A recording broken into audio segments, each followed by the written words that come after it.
ಎಲ್ಲರಿಗೂ ನಮಸ್ಕಾರ. ಪ್ರಿಯ ವಿದ್ಯಾರ್ಥಿಗಳೇ, ಇಂದಿನ ತರಗತಿಯಲ್ಲಿ BCA ಪ್ರಥಮ ಸೆಮಿಸ್ಟರ್ಗೆ ಕನ್ನಡ ಭಾಷಾ ಪಠ್ಯವಾಗಿ ಅಳವಡಿಸಿರುವ ಕಾವ್ಯ ಭಾಗದ ಬಿದಿಯಂ ಮೀರುಗುಮೆ ಪೆರದ ಪೆಳ್ದ ಉಪದೇಶಂ ಎಂಬ ಪದ್ಯಭಾಗದ ವಿಶ್ಲೇಷಣೆಯನ್ನು ಮಾಡೋಣ. ಈ ಬಿದಿಯಂ ಮೀರುಗುಮೆ ಪೆರದ ಪೆಳ್ದ ಉಪದೇಶಂ ಎಂಬ ಪದ್ಯವನ್ನು ನಾಗಚಂದ್ರ ಕವಿಯು ವಿರಚಿತ ರಾಮಚಂದ್ರ ಚರಿತ ಪುರಾಣ ಅಥವಾ ಪಂಪರಾಮಾಯಣ ಸಂಗ್ರಹ ಎಂಬ ಕಾವ್ಯ ಭಾಗದಿಂದ ಆರಿಸಿಕೊಳ್ಳಲಾಗಿದೆ. ಬಿದಿಯಂ ಮೀರುಗುಮೆ ಪೆರದ ಪೆಳ್ದ ಉಪದೇಶಂ ಎನ್ನುವುದು ಅನೇಕ ಸಂದರ್ಭಗಳಲ್ಲಿ ಮಾನವ ಅನೇಕ ತಪ್ಪುಗಳನ್ನು ಮಾಡುತ್ತಿರ್ತಾನೆ.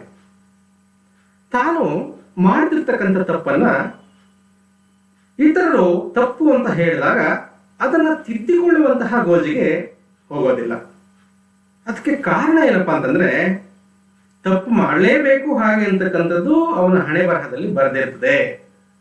ಅದು ಅವನ ತಪ್ಪಲ್ಲ, ಬದಲಿಗೆ ವಿಧಿಯ ಕೈವಾಡ ಅವನ ಕೈಯಲ್ಲಿ ತಪ್ಪನ್ನು ಮಾಡಿಸುತ್ತೆ ಎಂತಕ್ಕಂಥದನ್ನ ಕವಿ ನಾಗಚಂದ್ರ ತನ್ನ ಕೃತಿಯಾದ ರಾಮಚಂದ್ರ ಚರಿತ ಪುರಾಣದಲ್ಲಿ ರಾವಣನ ಒಂದು ವ್ಯಕ್ತಿತ್ವಕ್ಕೆ ಈ ಮೇಲಿನ ಸಾಲನ್ನ ಹೇಳ್ತಾರೆ. ಯಾಕೆ ಅಂತಂದ್ರೆ, ರಾವಣ ಮಾಡ್ತಾ ಇರ್ತಕ್ಕಂಥ ತಪ್ಪನ್ನ ಅವನಿಗೆ ಅವಲೋಕನ ವಿದ್ಯಾದೇವತೆ ಎಷ್ಟೋ ಬುದ್ಧಿ ಹೇಳಿದ್ರು ಸಹ ಅವನು ಅದನ್ನ ಕಿವಿಗೆ ತೆಗೆದುಕೊಳ್ಳೋದಿಲ್ಲ. ಆದ್ರಿಂದ ಕವಿ ಬಿದಿಯಂ ಮೀರುಗುಮೆ ಪೆರದ ಪೆಳ್ದ ಉಪದೇಶಂ ಅವನ ಹಣೆ ಬರಹದಲ್ಲಿ ಹಾಗೆ ಬರೆದಿದೆ, ಅದಕ್ಕೆ ಅವನು ಕೇಳ್ತಾ ಇಲ್ಲ. ಆದ್ರೆ ಅದು ರಾವಣನ ತಪ್ಪಲ್ಲ ಹಾಗೆ ಅಂತಕ್ಕಂಥದ್ದನ್ನ, ಜೊತೆಗೆ ರಾವಣ ಒಬ್ಬ ಶ್ರೇಷ್ಠ ವ್ಯಕ್ತಿ ಅಥವಾ ಉದಾತ್ತ ವ್ಯಕ್ತಿ ಎನ್ನುವುದನ್ನ ಇಡೀ ಕಾವ್ಯ ಉದ್ದಕ್ಕೂ ಅನೇಕ ಸ್ಪಷ್ಟೀಕರಣಗಳನ್ನ ನೀಡ್ತಾ ಉದಾಹರಣೆಗಳ ಮೂಲಕ ಕಾವ್ಯವನ್ನು ವಿವರಿಸಿರ್ತಕ್ಕಂಥದ್ದು ಈ ಒಂದು ಕಾವ್ಯ ಭಾಗದ ಒಂದು ವಿಶೇಷತೆ. ಇದರಲ್ಲಿ ಈ ಕಾವ್ಯವನ್ನ ನಾವು ನೋಡೋದಕ್ಕಿಂತ ಮುಂಚೆ ಕವಿಯಾಗಿರ್ತಕ್ಕಂಥ ನಾಗಚಂದ್ರನ ಕಿರುಪರಿಚಯವನ್ನು ನಾವು ಮಾಡಿಕೊಡೋಣ. ಈತನು ಬದುಕಿದ್ದಂಥ ಕಾಲ 12ನೇ ಶತಮಾನದ ಕೊನೆ ಅಥವಾ 12ನೇ ಶತಮಾನದ ಮೊದಲ ಭಾಗ.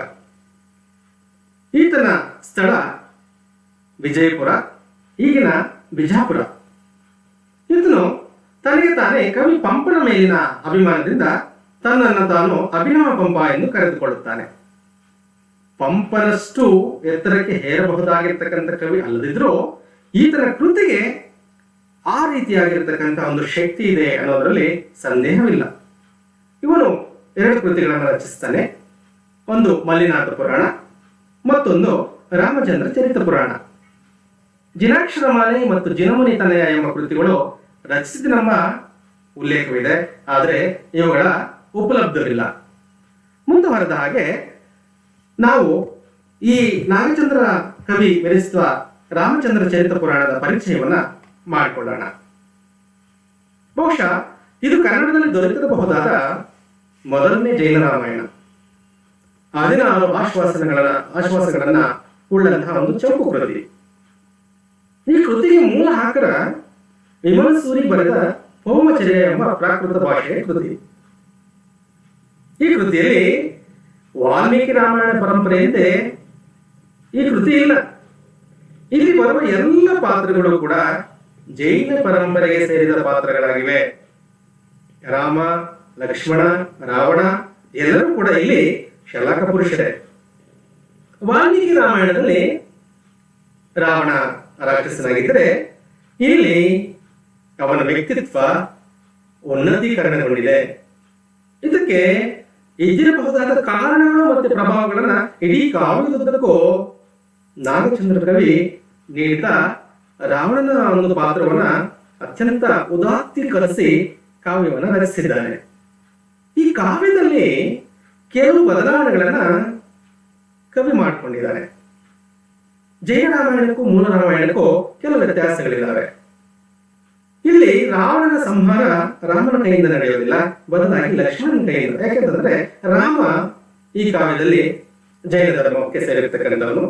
ವಿಶೇಷವಾಗಿ ಅಹಿಂಸೆಯನ್ನು ಪ್ರತಿಪಾದಿಸತಕ್ಕಂಥ ಧರ್ಮ ಜೈನ ಧರ್ಮ ಆಗಿರೋದ್ರಿಂದ ಅಲ್ಲಿ ರಾಮನ ಕೈಯಲ್ಲಿ ರಾವಣನ ಒಂದು ವಧೆಯಾಗುವುದಿಲ್ಲ.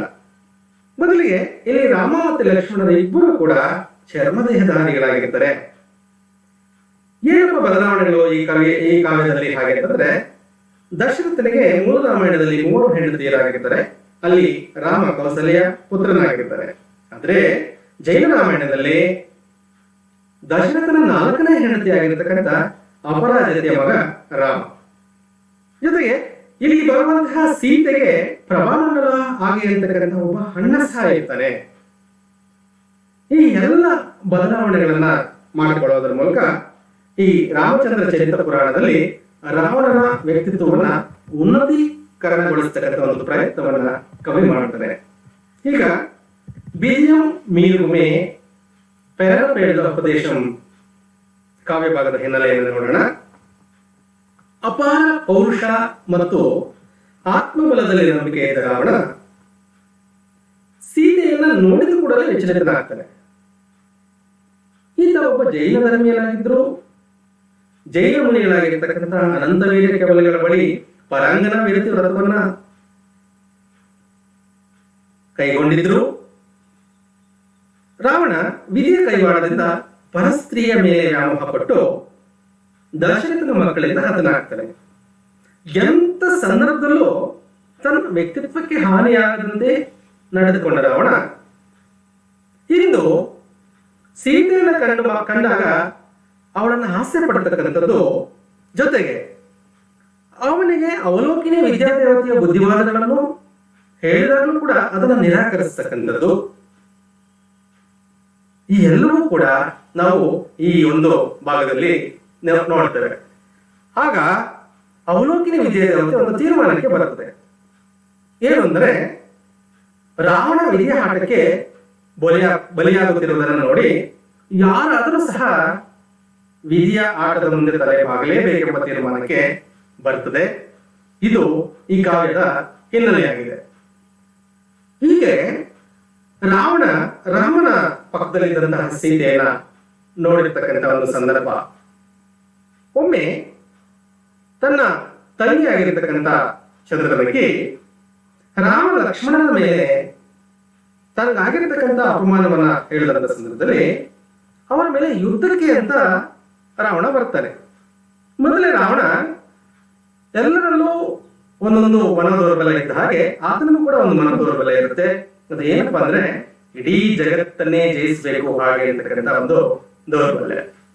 ಆ ದೌರ್ಬಲ್ಯದಿಂದಲೇ ಅತ್ಯುತ್ಸಾಹದಿಂದ ರಾಮ ಲಕ್ಷ್ಮಣರ ಮೇಲೆ ಯುದ್ಧಕ್ಕೆ ಬರ್ತಾನೆ.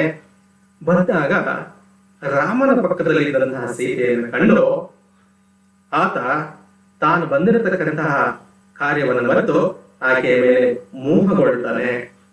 ಅದು ಹೇಗೆ ಅಂತಂದ್ರೆ, ಇದನ್ನ ಕವಿ ಈ ರೀತಿಯಾಗಿ ವರ್ಣಿಸ್ತಾನೆ.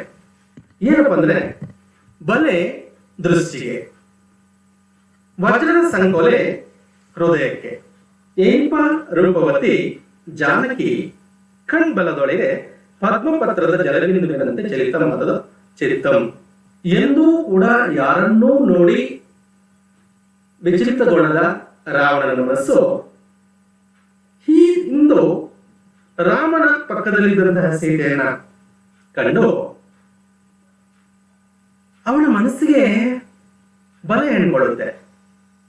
ಅವನ ಹೃದಯಕ್ಕೆ ವಜ್ರದ ಸಂಕೋಲೆಯಿಂದ ಬಿಗಿದ ಹಾಗಾಗ್ತದೆ. ಅತ್ಯಂತ ರೂಪವತಿಯಾಗಿರ್ತಕ್ಕಂಥ ಜಾನಕಿ ಅವನ ಕಣ್ಣೋಟದಲ್ಲಿ ಇರ್ಬೇಕಾದ್ರೆ ಅವನ ಮನಸ್ಸು ಒಂದು ತಾವರೆ ಎಲೆ ಮೇಲೆ ನೀರಿನ ಬಿಂದು ಬಿದ್ದಾಗ ಹೇಗೆ ಜಾರಿ ಹೋಗ್ತದೋ ಹಾಗೆ ಜಾರಿ ಹೋಯಿತು ಅಂತ ಕವಿ ಹೇಳ್ತಾರೆ. ಅಂದ್ರೆ ಅತ್ಯಂತ ಮನೋನಿಗ್ರಹ ಶಕ್ತಿಯನ್ನು ಹೊಂದಿರತಕ್ಕಂಥ ರಾವಣ ಸೀತೆಯನ್ನು ಕಂಡು ಈ ರೀತಿಯಾಗಿ ಅವನ ಮನಸ್ಸು ವಿಚಲಿತಗೊಳ್ಳುತ್ತೆ. ಮುಂದುವರಿಯುತ್ತಾ, ತಳತಳಿಸಿ ಪೊಳೆವ ಸೀತೆ ಚಲನ ಏನು, ಕಚರ ಚಕ್ರವರ್ತಿಯ ಚಿತ್ತಂ ಕೊಳದೊಳಗೆ ಎಳೆಬಾಳೆ ತೆರಂಬು ಹೊಳವಂತೆ ಕಲಂಕಿ ಕದಳಿತು ಆ ಕ್ಷಣದೊಳು. ಹೀಗೆ ಸೀತೆಯನ್ನ ನೋಡ್ತಿರ್ತಕ್ಕಂಥ ರಾವಣನಿಗೆ ಅವಳು ಚಂಚಲ ಕಣ್ಣುಗಳು, ಹೊಳೆಯುತ್ತಿರುವಂತಹ ಅವಳ ಚಂಚಲ ಕಣ್ಣುಗಳು. ಈ ರಾಕ್ಷಸ ಚಕ್ರವರ್ತಿ ಆಗಿರ್ತಕ್ಕಂಥ ರಾವಣನಿಗೆ ಅವನ ಮನಸ್ಸಿನಲ್ಲಿ ಹೇಗಾಗ್ತಿದೆ ಹಾಗೆ ಅಂತಂದ್ರೆ, ಒಂದು ಚಿಕ್ಕ ಬಾಳೆ ಮೀನನ್ನ ನೀರಿನಿಂದ ತೆಗೆದು ದಡಕ್ಕೆ ಹಾಕಿದಾಗ ಅದು ಹೇಗೆ ವಿಲವಿಲವಾದಾಡ್ತದೋ ಹಾಗೆ ಸೀತೆಯನ್ನ ಕಂಡು ಅವಳನ್ನು ಪಡೆಯಬೇಕು ಅಂತಕ್ಕಂಥ ಒಂದು ಕಾತರತೆಯಿಂದ ಅವನ ಮನಸ್ಸು ಕದಲಿ ಹೋಗ್ತದೆ. ಈ ಎರಡು ಪದ್ಯಗಳಲ್ಲಿ ರಾವಣ ಸೀತೆಯ ಸೌಂದರ್ಯವನ್ನು ಕಂಡು ಹೇಗೆ ವಿಚಿತ್ರಗೊಳ್ತಾನೆ, ಹೇಗೆ ವ್ಯಾಮೋಹ ಪಡ್ತಾನೆ ಅಂತಕ್ಕಂಥದನ್ನ ಕವಿ ಅತ್ಯಂತ ಸೌಪೂರ್ಣವಾಗಿ ಚಿತ್ರಿಸ್ತಾರೆ. ಹೀಗೆ ಕಂಡಂತಹ ಸೀತೆಯ ಸೌಂದರ್ಯ, ಆ ವರ್ಣನೆಯನ್ನ, ರಾವಣನ ಮನಸ್ಸಿನಲ್ಲಿ ಸೀತೆಯ ಸೌಂದರ್ಯದ ವರ್ಣನೆ ಕವಿ ತನ್ನ ಪ್ರತಿಭಾ ಶಕ್ತಿಯ ಮೂಲಕ ಈ ರೀತಿ ವರ್ಣಿಸ್ತಾರೆ. ಹಾರ ಮರೀಚಿ ಮಂಜರಿ, ಸುಧಾ ರಸಧಾರೆ, ಸುಧಾಂಶು ಲೇಖೆ, ಕರ್ಪೂರ ಶಲಾಕೆ, ನೇತ್ರ ಸುಖದಾಯಕಂ. ಹೀಗೆ ಶೃಂಗಾರ ಸಮುದ್ರಮಂ ಕಡೆಯೇ ಹೃದ್ಭವನದೊಳ್ ಉದ್ಭವೆಯಾದೊಳೆಂದು ಕಣ್ಣಾರೆ ದಶರಸ್ಯನ್ ಈಕ್ಷಿಸಿದನ್, ಈಕ್ಷಿಸಿ ಕಣ್ಣಿರದಾರೆ ಮನ್ಮಥಂ. ರಾಮರೀಚಿ ಮಂಜರಿ, ರಾವಣನ ಮನಸ್ಸಿನಲ್ಲಿ ಸೀತೆಯ ಬಗ್ಗೆ ಈ ರೀತಿಯಾಗಿರ್ತಕ್ಕಂಥ ಭಾವನೆಗಳು ಮೂಡ್ತಾ ಇದೆ. ಆಕೆಯ ಸೌಂದರ್ಯವನ್ನು ನೋಡ್ತಿರ್ಬೇಕಾರೆ ಅವಳ ಮೈಬಣ್ಣವನ್ನು ಕುರಿತು ರತ್ನಾಳ ಹಾರದಲ್ಲಿರ್ತಕ್ಕಂತಹ ಹರಳುಗಳಿಂದ ಹೊಳಿತಕ್ಕಂತಹ ಒಳಪು ಇವಳ ಮೈಬಣ್ಣವ, ಅಥವಾ ಅಮೃತದ ರಸಧಾರಿಯೇ ಇವಳ, ಅಥವಾ ಚಂದ್ರಕಿರಣಗಳ ಪ್ರತಿಬಿಂಬವೇ ಇವಳ, ಕರ್ಪೂರದ ಹರಳೆ ಇವಳ. ಬಾ ನೇತ್ರ ಸುಖದಾಯಕಂ, ಕಣ್ಣಿಗೆ ಒಂದು ಸುಖ ಈಕೆಯ ರೂಪ. ಅಷ್ಟೇ ಅಲ್ಲ, ಇವಳು ಸಾಮಾನ್ಯ ಹೆಣ್ಣು ಖಂಡಿತ ಸಾಧ್ಯವೇ ಇಲ್ಲ. ಶೃಂಗಾರ ಅಂತಕ್ಕಂಥ ಸಮುದ್ರವನ್ನ ಕಡಿಬೇಕಾದ್ರೆ ಮನ್ಮಥನ ಮನಸ್ಸಿನಿಂದ ಜನಿಸಿರ್ತಕ್ಕಂಥವಳು ಇರಬಹುದಾ ಅಂತ ಹೇಳ್ಬಿಟ್ಟು ಕಣ್ಣಾರೆ ಆಕೆಯ ಸೌಂದರ್ಯವನ್ನ ನೋಡಿ ಅದನ್ನ ಸವಿತಿದ್ದಾನೆ ರಾವಣ. ಇದನ್ನ ದೂರದಲ್ಲಿ ಅತ್ಯಂತ ಆಶ್ಚರ್ಯದಿಂದ ಮನ್ಮಥ ನೋಡ್ತಾ ಇದ್ದಾನೆ. ಮನ್ಮಥನಿಗೆ ಇವನ ಮೇಲೆ ಒಂದು ಮತ್ಸರವಿರ್ತದೆ. ಏನ್ ಮತ್ಸರ ಹಾಗೆ ಅಂತಂದ್ರೆ, ಎಷ್ಟೋ ಸಂದರ್ಭಗಳಲ್ಲಿ ರಾವಣ ಅನೇಕ ಹೆಂಗಸರಿಂದ ಆಕರ್ಷಣೆಗೆ ಒಳಗಾಗಿರ್ತಕ್ಕಂಥ ವ್ಯಕ್ತಿ, ತನಗಿಂತಲೂ ಕೂಡ ಸುಂದರವಾಗಿದ್ದಾನೆ ಅಂತಕ್ಕಂಥ ಒಂದು ಮತ್ಸರ. ಸೊ ಇಂತಹ ವ್ಯಕ್ತಿ ದೀಕ್ಷೆಯನ್ನು ತೆಗೆದುಕೊಂಡಾದ್ಮೇಲೆ ಎಂದೂ ಕೂಡ ಸೋಲೋದಿಲ್ಲ. ಅವನನ್ನ ಸೋಲಿಸಲೇಬೇಕು ತನ್ನ ಹೂಬಾಣಗಳಿಂದ ಅಂತಕ್ಕಂಥ ಒಂದು ರೀತಿಯಲ್ಲಿ ಮನ್ಮಥ ಕಾಯ್ತಾ ಇರ್ತಾನೆ. ಅದೇ ಸಂದರ್ಭಕ್ಕೆ ರಾವಣ ಸೀತೆಯನ್ನು ಕಂಡು ತನ್ನ ಮನಸ್ಸಿನಲ್ಲಿ ಅತೀವವಾಗಿರ್ತಕ್ಕಂಥ ಒಂದು ವ್ಯಾಮೋಹವನ್ನು ಸೀತೆಯ ಮೇಲೆ ಪಡ್ತಕ್ಕಂಥದ್ದನ್ನ ನಾವು ನೋಡ್ತೇವೆ. ಇದನ್ನ ಕವಿ ಅತ್ಯಂತ ಸೌಭಗ್ನತೆಯಾಗಿ ಚಿತ್ರಿಸಿರ್ತಕ್ಕಂಥದ್ದನ್ನ ನಾವು ಈ ಪದ್ಯಗಳ ಮೂಲಕ ನೋಡ್ತೇವೆ. ಹಾಗಾಗಿ ರಾವಣ ಅವನ ವ್ಯಕ್ತಿತ್ವ ಹೇಗಿತ್ತು, ಈಗ ಸೀತೆಯನ್ನು ಕಂಡಾಗ ಹೇಗಾಯ್ತು ಅಂತಕ್ಕಂಥದ್ದನ್ನ ತಿಳ್ಕೊಂಡಿದ್ದೇವೆ. ಇದನ್ನ ತಿಳ್ಕೊಂಡಾದ್ಮೇಲೆ ರಾವಣ ಆಕೆ ಯಾರು ಅಂತ ಅವಳ ಪೂರ್ವಪರವನ್ನು ತಿಳಿದುಕೊಳ್ಳಲು ಅವಲೋಕಿನಿ ದೇವತೆಯನ್ನು ಆಹ್ವಾನಿಸ್ತಾನೆ.